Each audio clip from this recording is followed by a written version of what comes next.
Working Class Beer Reviews is looking at Goose Island's Honkers Ale. Now, I haven't seen this stuff in a long time. The very first Goose Island beer I ever tried was the Honkers Ale. I tried on tap. But before I get into it, this is a can, 12 ounce can. Don't have my church key with me, but I do have a knife. So, let's give it a couple stabs here. There we go. Let that can breathe real good. Right now I just got me a normal little pint glass. I think that's what I used for my last video. So give that a pour. Look at that. Ooh. Got a good charge, a good head build up hopefully. Set that right there. Now the old logo, let that kind of set up and we'll talk about it. You can actually see like a version of it at the top of the can with the goose and the circle, and the Honkers Ale used to have that. That was like the main logo. So I think Goose Island it's out of Chicago, I believe. It was originally one of those like brew pubs that kind of popped up when the craft beer craze really started in the late 80s, and which I think they still have those gastropubs or brew pub type places. I've never been to Chicago, barely been to Illinois. But this was their very first beer, 1988. It says established Goose Island Brewing Company, which is now owned by AB InBev somewhere in the 2010s. But it's 4.3% ABV. Drink by date, December 16, 2025. So actually within a week of the drink by date. I'm going to top this off a little bit while I talk about this. It's supposed to be like a British ESB, and beers over in Britain, from what I can tell, are not as high in ABV as the beers in the United States. So a lot of our pale ales and stuff like that, the American pale ales, are at least 5%, if not higher. A lot of the British ales over there, they're not big on lagers. They're more of an ale tradition over there, and they're always like around the 4, under 5%. Some are like in the high 3s even. So very sessionable. So what do you get? I know this light's not really great, but it's dark out, and I didn't really have another place to do this. It's golden with a nice head. You can see that it's retaining a nice head. Very presentable. And I figured this pint glass would go really well with that. It's clear. It seems like it has got a little bit of haze to it, just mild.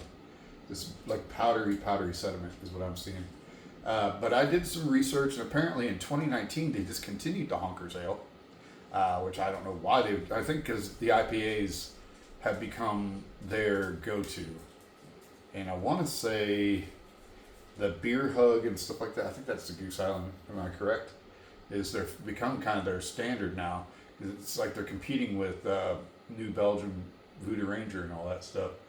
So, they have the regular IPA and the 314, which is, I'm assuming their area code. They're in Chicago, and it's a wheat beer. And I know they have other beers, but those three I think were their mainstays in the very beginning. I remember having this on draft at Katie's Barbecue, I believe, in Sedalia, Missouri. This is probably late 2000s, if I had to guess, if I remember correctly. And I used to see it a lot, and I would buy it every so often in bottles, in a 6-pack of bottles. But I hadn't seen it forever, and the fact that they discontinued in 2019 explains a lot. That's why. And so apparently around 2024, so last year, they reintroduced it. So I don't know if it's the same recipe, if it's a different recipe. It looked like it had 3 different types of hops.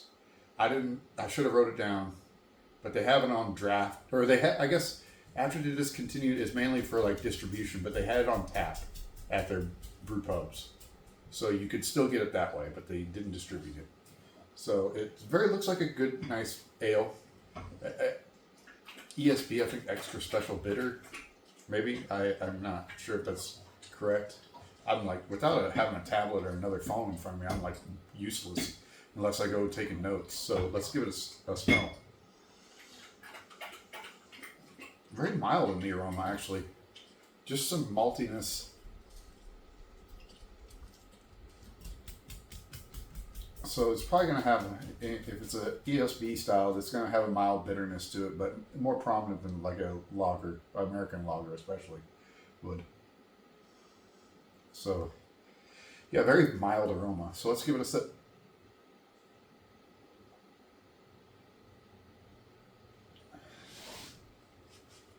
Oh,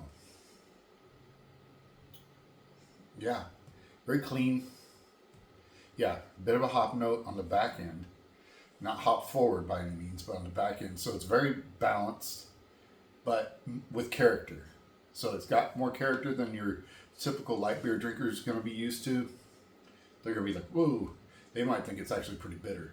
But if you're like a hophead of any sorts, which is someone that loves IPAs, like the real, doubles and the huge, high IPAs. They didn't give an IBU that I could tell. I'm sure if you did some research on like Rate Beer or Beer Advocate or anything like that on tap, there's probably some reviews that have the actual IBUs. I'm sure it was out there before. It just wasn't on the website now.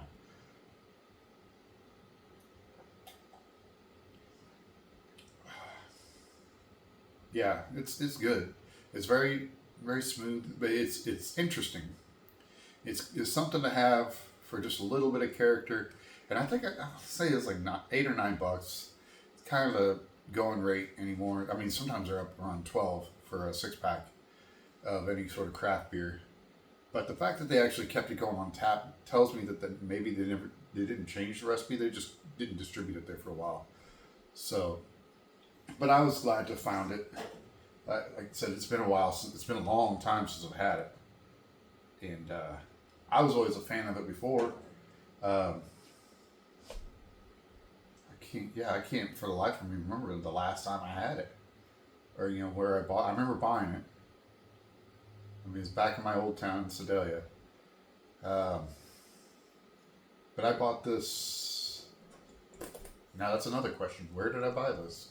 I think it's just a liquor store just right around the corner from me. It's just right off of Main Street. I can't remember the name of it. There's a bunch of these little liquor stores everywhere. But the guys in there is real nice, and I just saw it. I was like, oh wow, I think I'll try that. Just something different, something interesting. And I think that you should try it too if you want something a little different, something a little interesting. If you're a fan of Goose Island beers, I know there's some people out there like, oh, they're not as good ever since the buyout. I don't know that for sure. I would think being bought by a major distributor or a major company like that would amplify something, but maybe they may think that they're gonna cut corners through bureaucracy to try to save money. It's possible, very possible. That's very common practice, but I know it's not brewed in Chicago only anymore. I'm sure it's brewed in other parts of the other Budweiser breweries. G11355. I don't know if that tells you what distributor or where it was made. So I'm not big on. Well, oh, never mind. I thought it said MO. That would have been could have been brewed in St. Louis, because some of that stuff can be brewed like in Baldwinsville, New York, Fort Worth, Texas. They have breweries all over the country, and I'm sure from people they've acquired, they've bought their the rights to their breweries as well. So for some ways, it's better because it spreads things out to a wider audience and has more accessibility. But like I said previous, in other ways it can be bad because they can start chinsing out on stuff just to try to save a buck here or there, and unfortunately can affect the quality. Ask Schlitz about that. They know all about cutting corners and lowering quality, losing a bunch of customers in the process. But yeah, great beer. I really enjoy it. It's nice to have an ale once in a while. It's got that fuller mouthfeel. Lager. It's not crisp like a lager.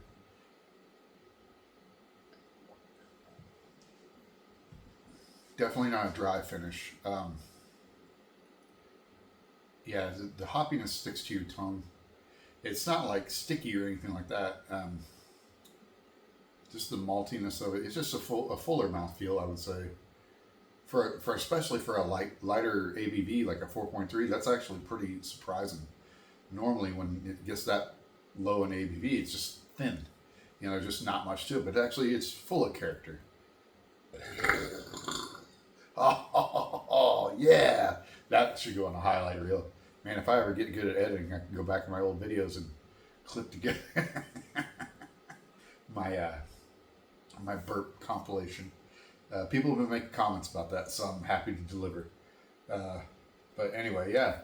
If you see this, I'd recommend getting it. It's worth the. It says the beer that started it all. Yep, it does say that.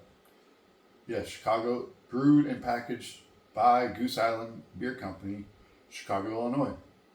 So, you know, maybe this particular one, they'd still do, you know, exclusively brew it in Chicago. It's very possible.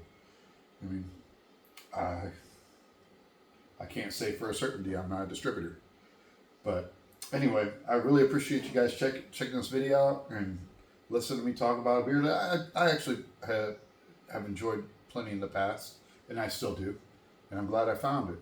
So let me know in the comments what you guys think of Goose Island as a company, or the Honkers Ale, or any of their beers. If you have one of their flavors that you'd like better than the rest, let me know in the comments. And I will see you guys later.